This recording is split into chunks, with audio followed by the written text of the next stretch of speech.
সম্প্রতি অনুষ্ঠিত হলো গণ বিশ্ববিদ্যালয় কেন্দ্রীয় ছাত্র সংসদ নির্বাচন। এই নির্বাচনে ভিপি পদে মাত্র একটি ভোট পেয়েছে বিশ্ববিদ্যালয় শাখার ছাত্রদলের সভাপতি মোহাম্মদ নির্জন। এরপর থেকেই আলোচনায় তুঙ্গে নির্জনকে নিয়ে ধারণা করা হচ্ছে ভিপি পদে নির্বাচন করে নিজের ভোটটি পেয়েছেন ছাত্রদলের এই নেতা।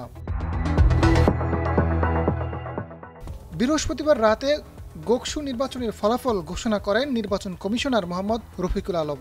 নির্বাচনের ফলাফলে দেখা যায় ভিপি পদে প্রতিদ্বন্দ্বিতা করা ৯ জন প্রার্থীর মধ্যে নির্জন একমাত্র একটি ভোট পেয়েছেন। এবারের নির্বাচনে ১১ পদের বিপরীতে প্রতিদ্বন্দ্বিতা করে ৫৭ জন প্রার্থী। নির্বাচনের মোট ভোটার সংখ্যা ৪,৭৬১ জন। জানা যায় নির্জন গণ বিশ্ববিদ্যালয়ের আইন বিভাগের তৃতীয় বর্ষের শিক্ষার্থী। তিনি গণ বিশ্ববিদ্যালয় শাখা ছাত্রদলের সভাপতি। গত ১১ জুন গণ বিশ্ববিদ্যালয়ের ১১ সদস্যকে নিয়ে ছাত্রদলের আংশিক কমিটি ঘোষণা করা হয়। সেখানে সভাপতি হন নির্জন। এর আগে গোকসু নির্বাচনের তফসিল অনুযায়ী ভিপি পদে প্রতিদ্বন্দ্বিতা করার জন্য মনোনয়ন নেন নির্জন। তবে নির্বাচনের আগের দিন বুধবার ফেসবুকে একটি পোস্ট দেন।